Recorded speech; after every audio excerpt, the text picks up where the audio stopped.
La plus grande richesse de l'humanité est ses enfants. Mais comment vivent-ils à l'autre bout du monde? Quels sont leurs rêves, leurs jeux? Vont-ils à l'école? Quels savoirs les anciens leur ont-ils légués? Pour répondre à ces questions, partons à leur rencontre. Notre aventure autour du globe commence à Roum, une petite île de Guinée située à 1 heure de pirogue de Conakry. Bienvenue dans le monde du monde. Elisa, Nana et Sorel seront nos guides. Avec eux, nous tenterons de comprendre les enjeux d'une vie insulaire perdue au milieu de l'Atlantique. Comment les Rumka font-ils pour vivre ou tout simplement survivre?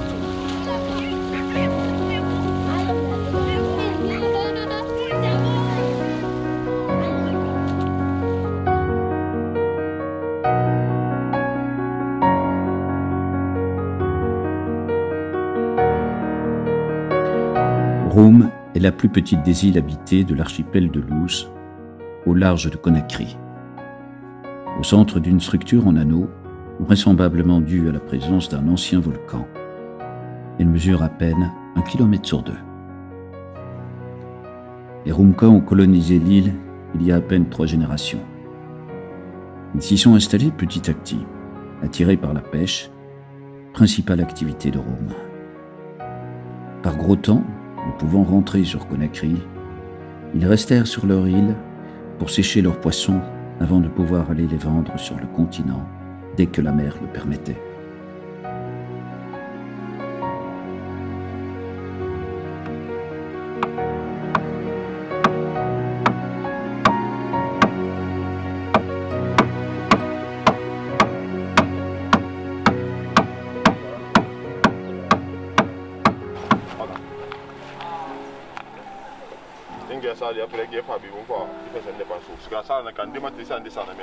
Mais l'autre là-bas.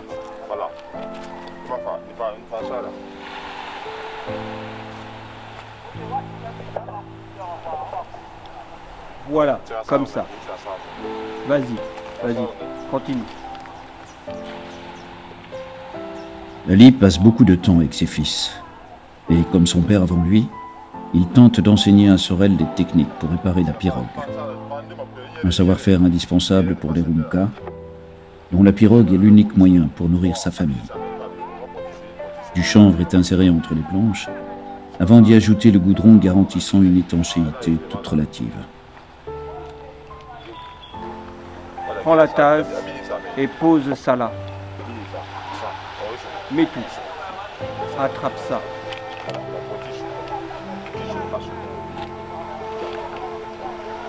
Voilà. Mets bien dans les trous. C'est bon, comme ça. Mets-en encore un peu. Voilà. Mets-en encore. Voilà, tu as bien compris. C'est comme ça qu'il faut faire. Mets-le bien.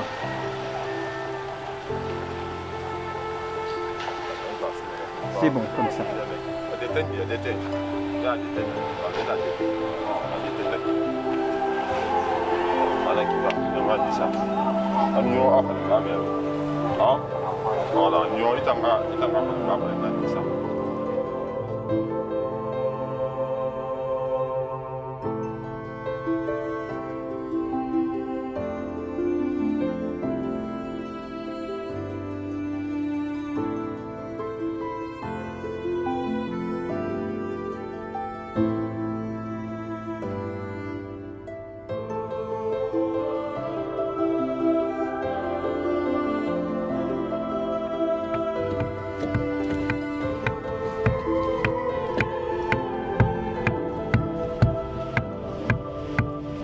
Il y a toujours une pirogue à réparer sur l'île. Un entretien quotidien pour les Rumka.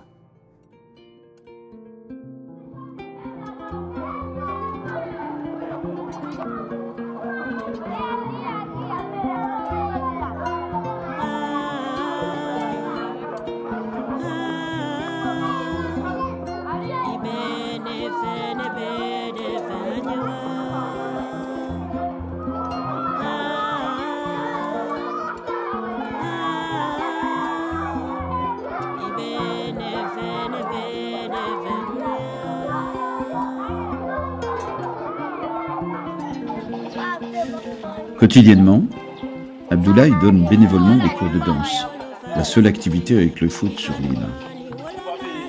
Pour beaucoup d'enfants, cet important rendez-vous leur permet, l'espace d'un instant, d'échapper à leur quotidien. D'ailleurs, la jeune Elisa rêve de devenir danseuse. Très assidue, elle ne manque aucun cours de son professeur.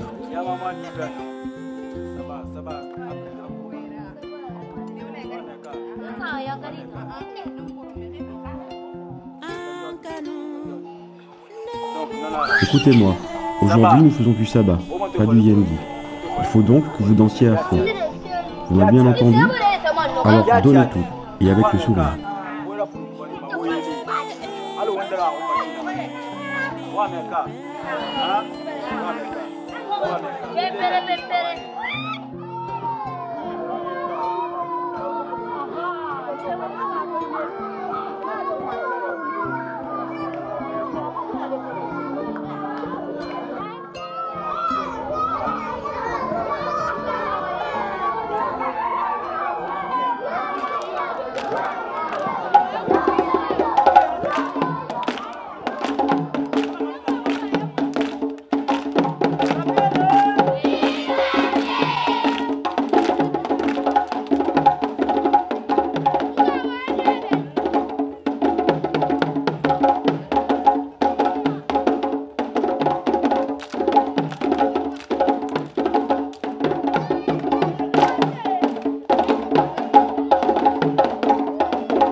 Nana et sa petite sœur Bontou sont partis en lisière de la forêt, à la recherche de Kansi, une sorte d'amande très sucrée.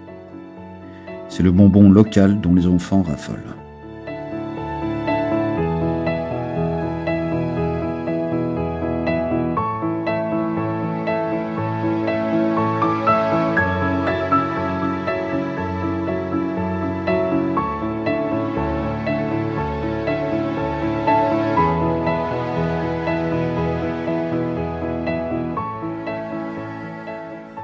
Sur les chemins du retour, Nana en laissera aux plus petits.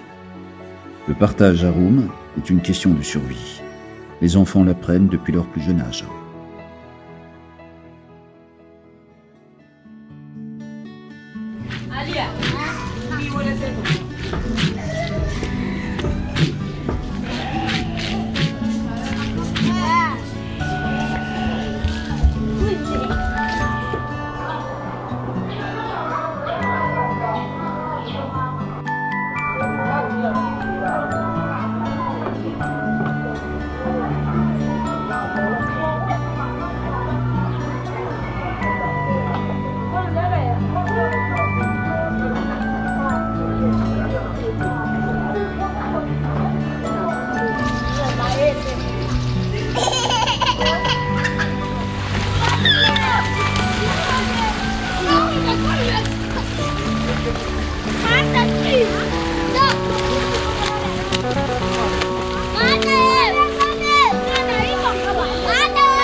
Très jeune, il semblerait que les enfants soient livrés à eux-mêmes. Dans les faits, il n'en est rien. Haroum, pas de nounou. Mais tout un chacun surveille les enfants de tous, où qu'ils se trouvent sur l'île. Une éducation communautaire qui laisse peu de place aux bêtises.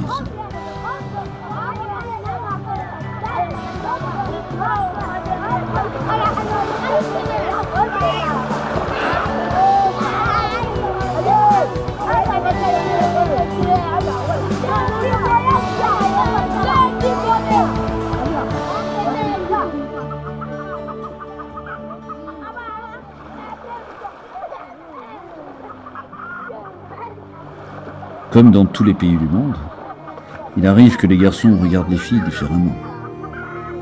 Et des idylles naissent.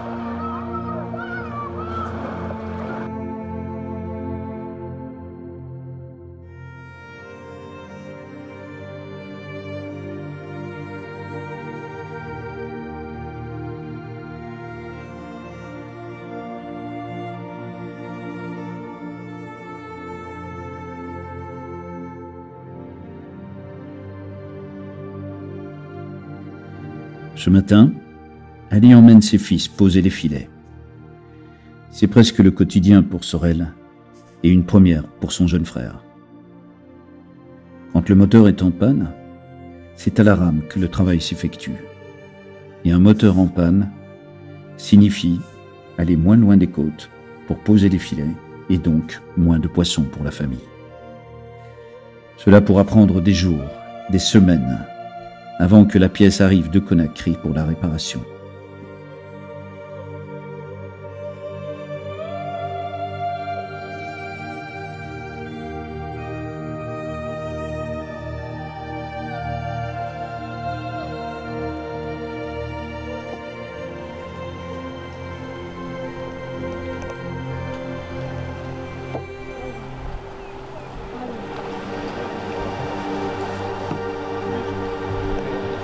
Attrape le filet. Fais ça bien.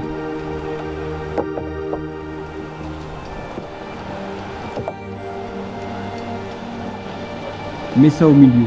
Voilà. Voilà. Ramène bien. Voilà. Si le filet est bien mis au milieu, on ne sera pas embêté pour le dérouler demain.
Tous les jours, sans signal, sans montre, les femmes du village descendent en direction du port, récupérer le poisson que les hommes ont pêché.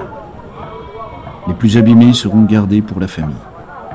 Les plus belles prises, une fois vidées et nettoyées, seront conservées dans de la glace et emmenées au marché de Conakry par une pirogue commune pour être vendues.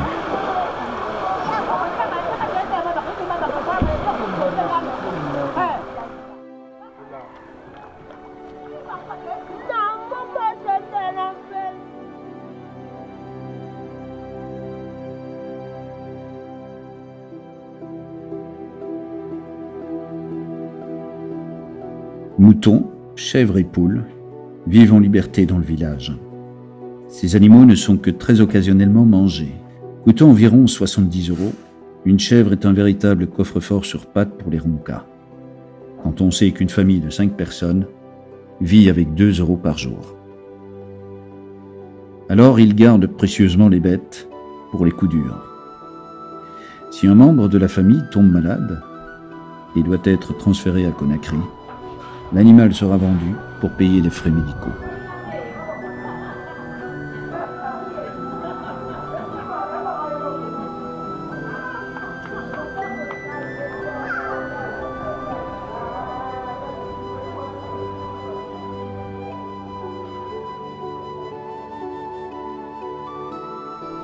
Enlève ton bracelet.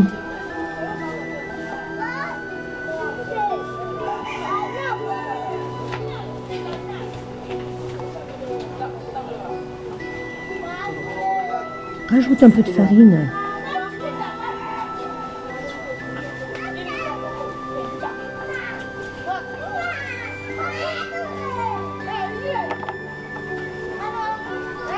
Pétri. Allez, continue. Très bien.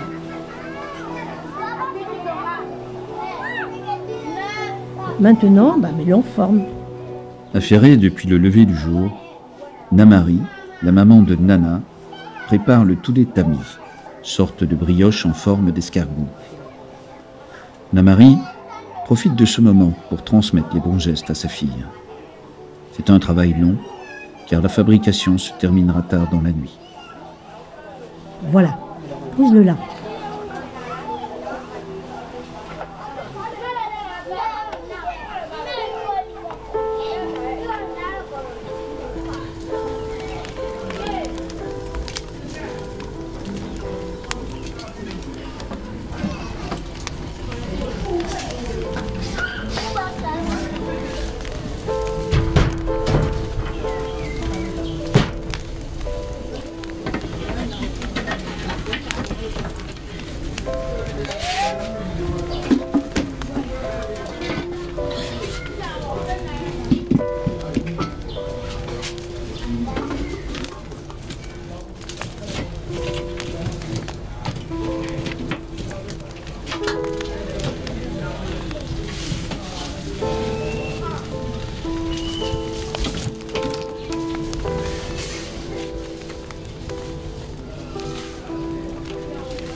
En cette période de fin de mousson, la pluie s'invite presque tous les matins.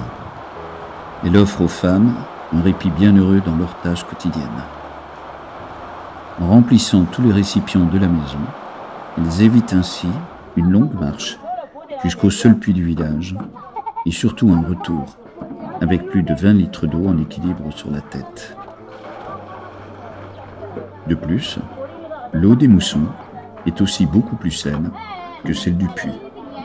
Ce dernier, étant situé au bas du village, il est régulièrement pollué par les excréments des animaux, provoquant maladies et diarrhées chez les plus jeunes enfants.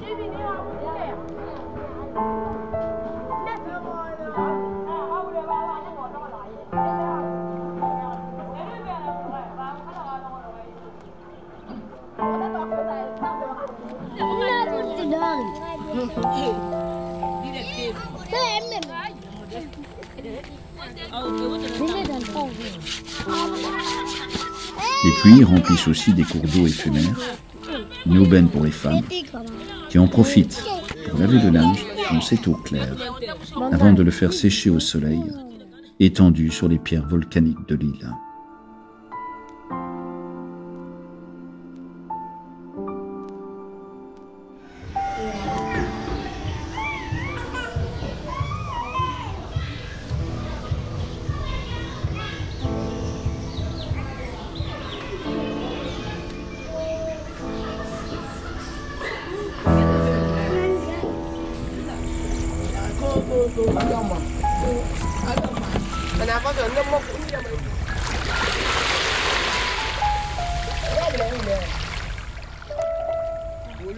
Les grandes marées et la fin de la saison des pluies correspondent à l'arrivée des banderanchois.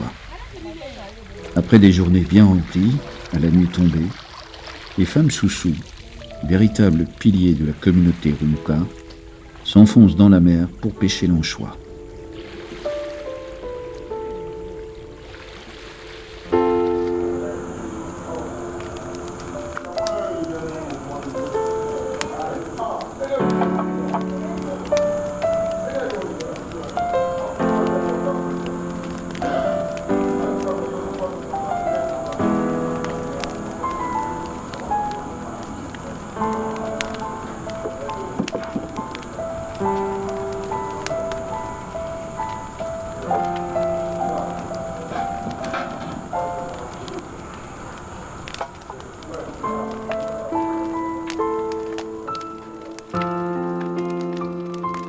Elles les feront cuire et sécher. Une fois pilé, ce condiment de poisson est un véritable concentré de saveurs qui servira de base à leur alimentation.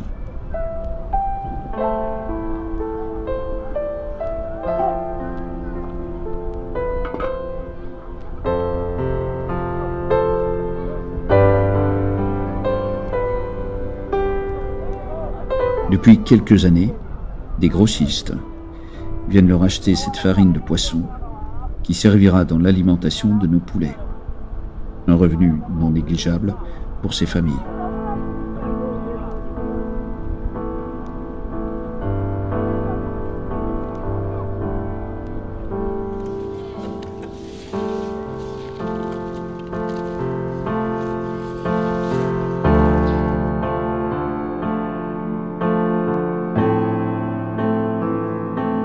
Avec ses plages de sable fin, l'île de Roum bénéficie d'un petit tourisme local venu de Conakry.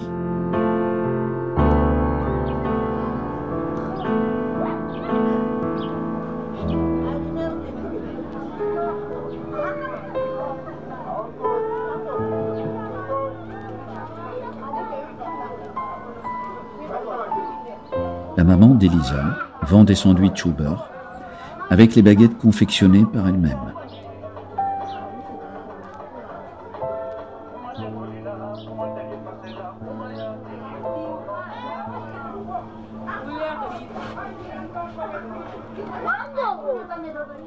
D'autres vendent des boissons, des bonbons et bien d'autres produits consommables. Chaque famille Rumka a son petit commerce. Un commerce qui se fait dans le souci de ne pas entrer en concurrence avec les autres membres de la communauté.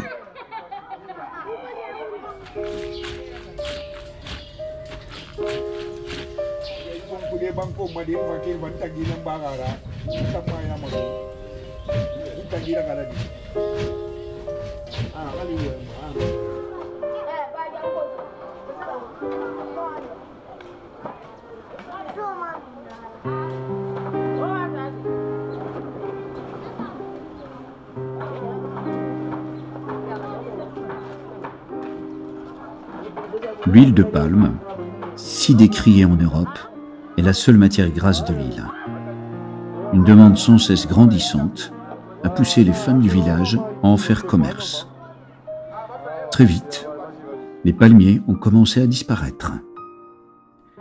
Aujourd'hui, conscients que la forêt est une richesse, les Rumka ont pris collectivement la décision d'interdire ce commerce pourtant lucratif de l'huile de palme et la récolte n'est plus autorisée que pour leur consommation. Ils ont aussi interdit tout abattage d'arbres, sauf pour la construction des pirogues.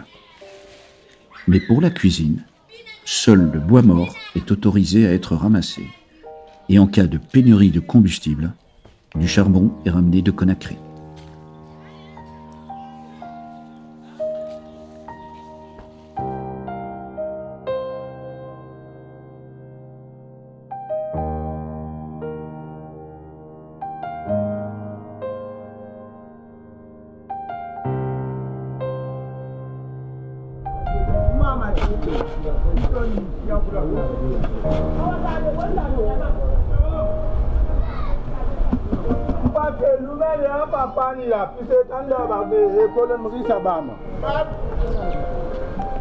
L'entraide, le partage, ne sont pas de vains mots pour les Rumka.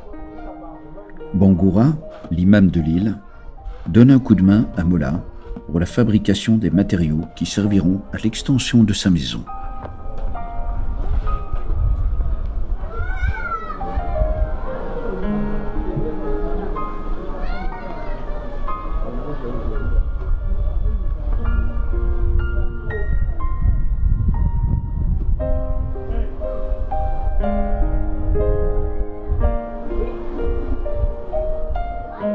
Si chacun répare ses propres filets de pêche, quand il en faut un neuf, une seule adresse.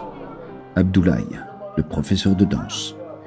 Son savoir-faire est incontestable sur Roum.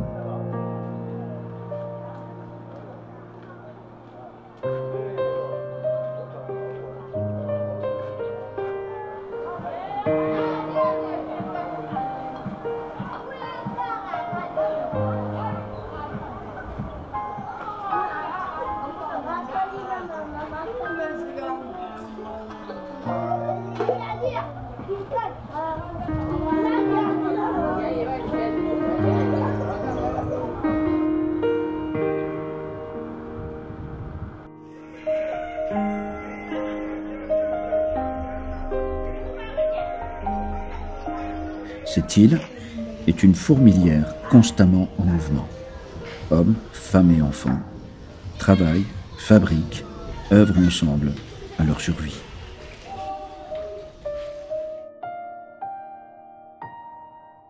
Chaque matin, avant de partir pour l'école, Nana parcourt le village pour vendre ses petits pains. Allez, vas-y, commence à crier. Pain et gingembre.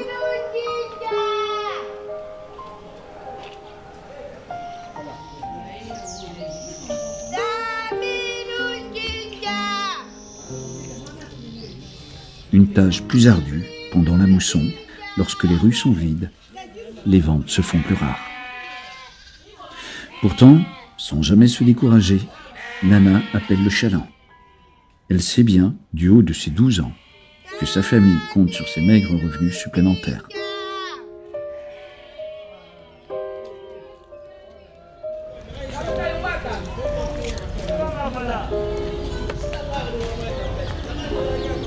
Je veux du pain. C'est combien le pain?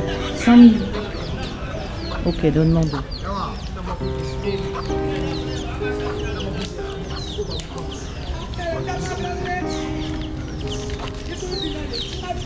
Le gingembre là, c'est combien? 1000 francs. Ok, donne-moi un.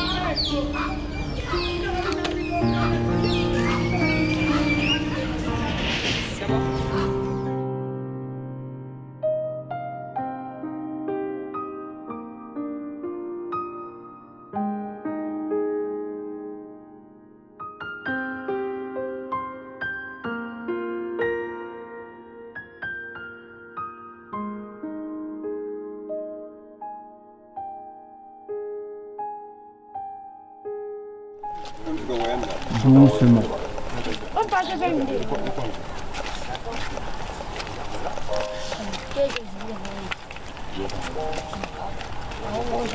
Nicolas, t'es où?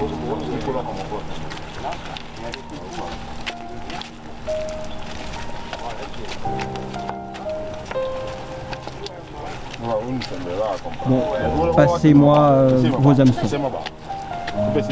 Et le tien, il est où?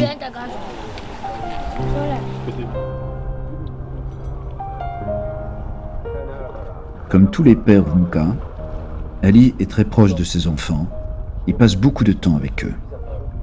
Et sur une île, quelle meilleure activité que l'apprentissage de la pêche à la ligne pourrait-il choisir?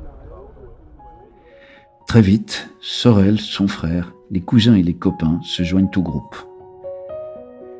Ce que nous appelons dans nos sociétés un père moderne est la logique naturelle pour les Rumka.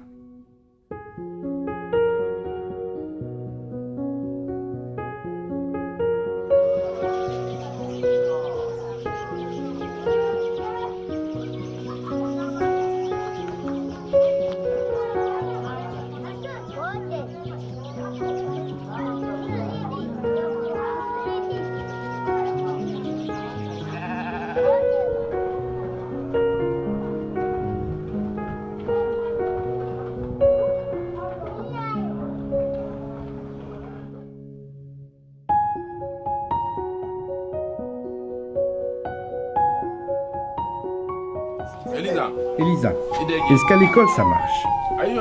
Et la danse? Est-ce que tu danses bien? Est-ce que tu fais correctement ce que l'on te demande? Il faut que tu travailles correctement à l'école, tu as compris? Elisa, il faut que tu fasses les choses bien, que ce soit à la danse ou à l'école. Tu m'as bien entendu? Dès que tu quittes l'école aujourd'hui, tu rentres te laver et tu files directement à la danse, d'accord? Si tu donnes le meilleur de toi-même, tu deviendras une grande danseuse. Allez, mange, il faut des forces pour bien danser.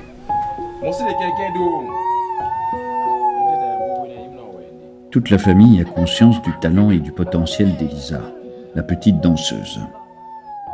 Le repas pris ensemble est l'occasion de rappeler le chemin à suivre.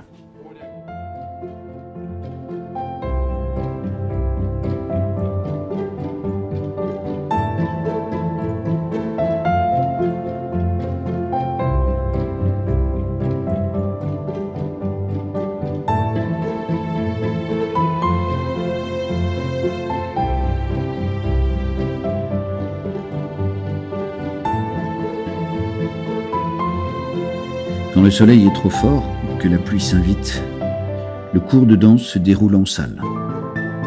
Les mouvements s'enchaînent au rythme du djembé. Les enfants laissent leur naturel s'exprimer, l'insouciance reprend ses droits, et l'espace d'un instant, ils redeviennent comme tous les enfants du monde.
Welcome, le chef du village, produit chaque année une centaine de djembés.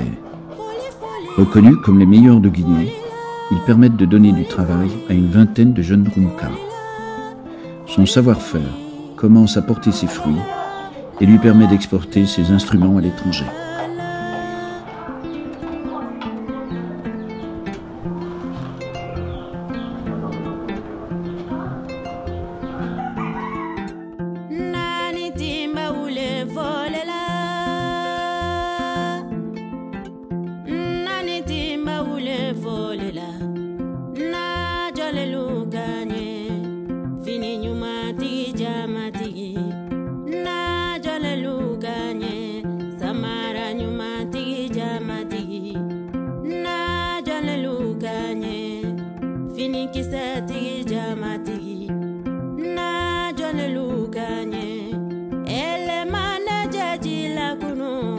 Kana ulu jeji la kunu kamfani mbane nika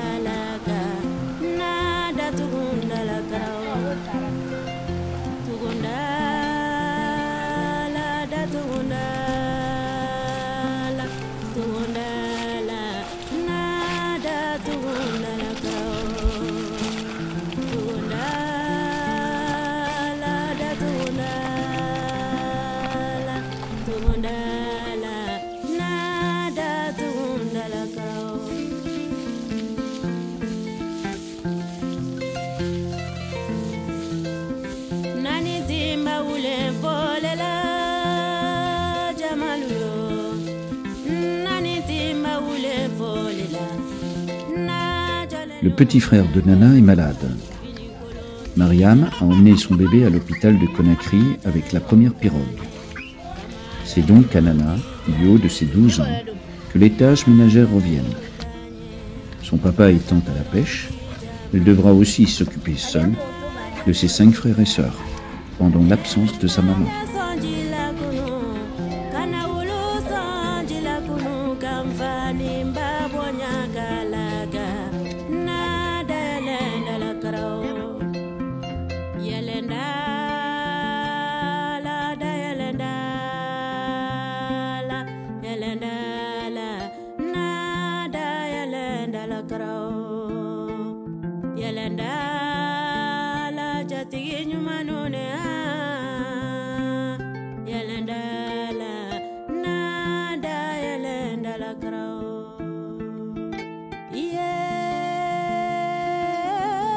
Nana sait déjà que le prix de l'eau se paye en fatigue. Il est donc hors de question de jeter celle du bain de son petit frère. Elle s'en sert pour nettoyer les tombes de la fratrie.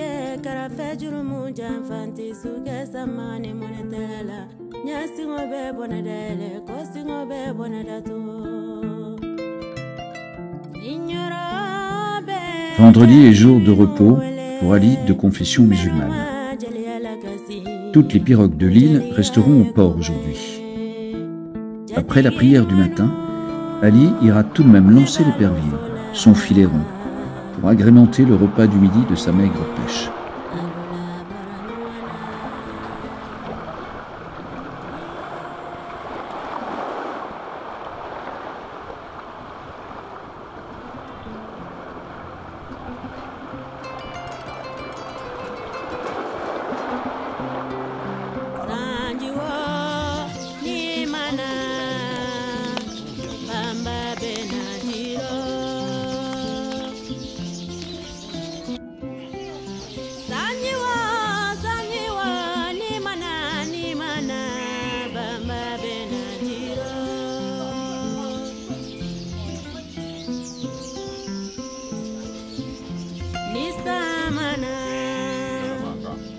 Comme souvent chez les Rumbuka, le père et les aînés mangent d'abord, puis viendra le tour des femmes et des plus jeunes enfants.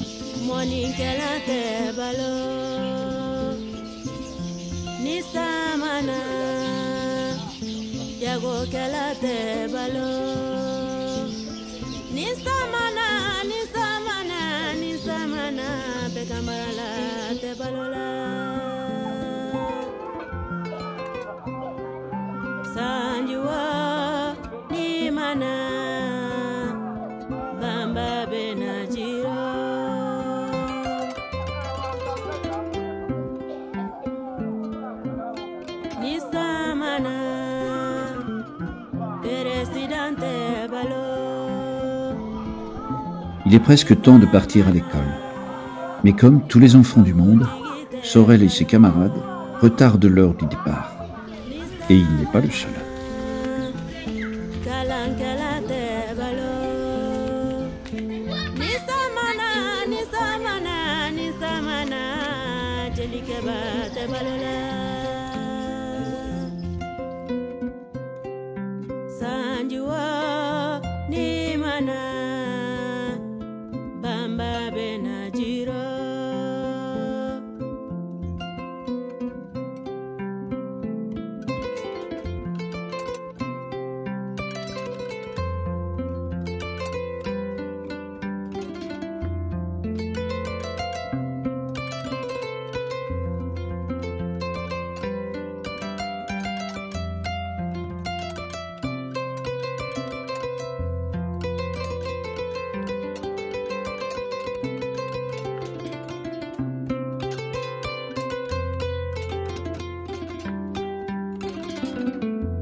Le chemin de l'école n'est pas trop compliqué, sur une île de moins d'1 kilomètre sur 2.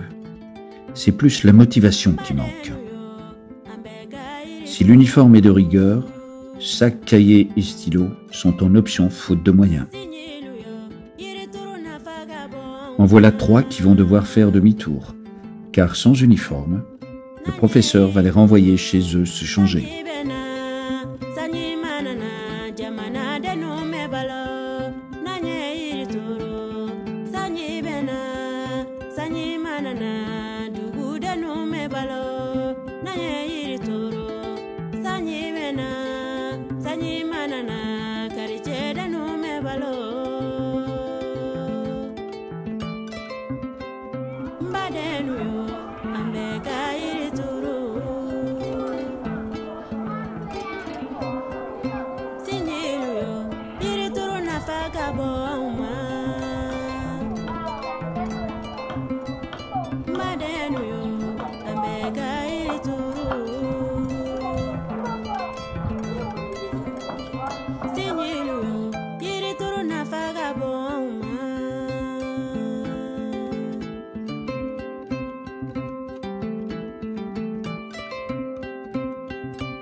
La première activité des enfants en arrivant à l'école consiste à nettoyer la cour.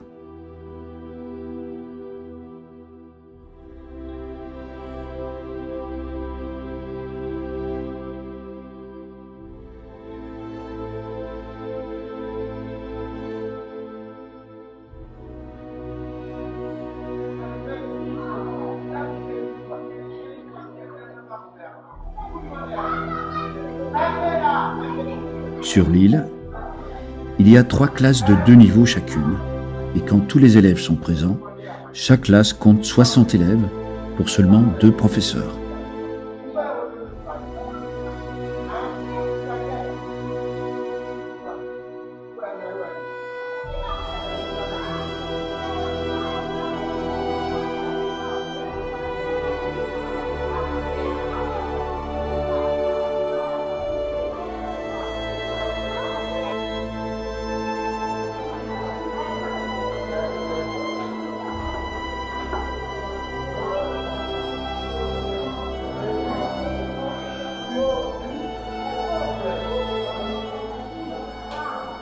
Quel que soit le niveau, la classe commence toujours par l'alphabet.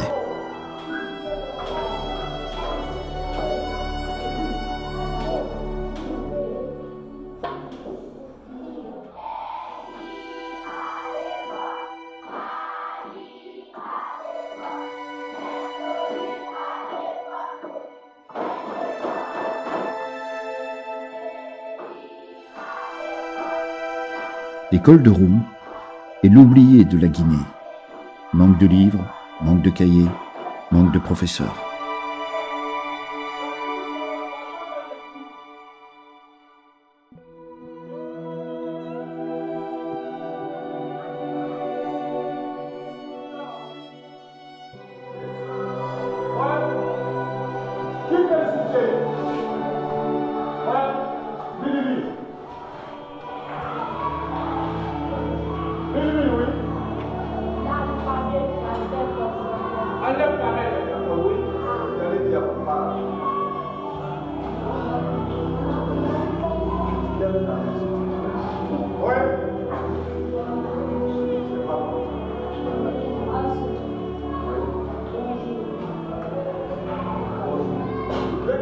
Dans de telles conditions, comment motiver et donner un avenir à ses enfants?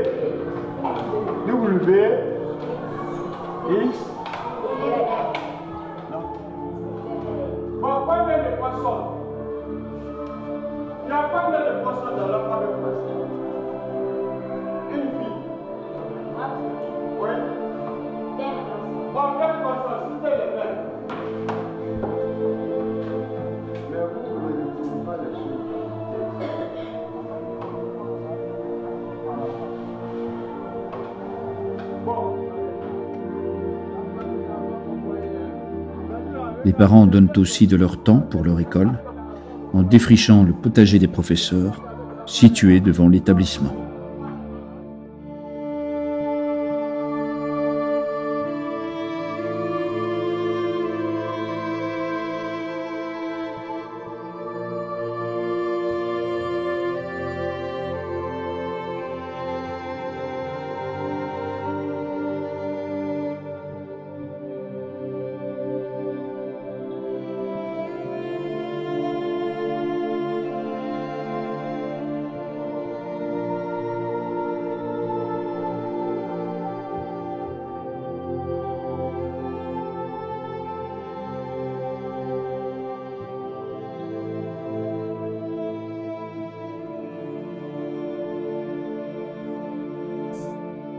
Elisa n'a qu'un seul rêve, devenir danseuse. Dès qu'Abdoulaye a du temps, il se retrouve sur la plage pour un cours particulier.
Pourtant, faute de moyens pour s'offrir des costumes et le transport à la capitale, le rêve d'Elisa s'éloigne de jour en jour.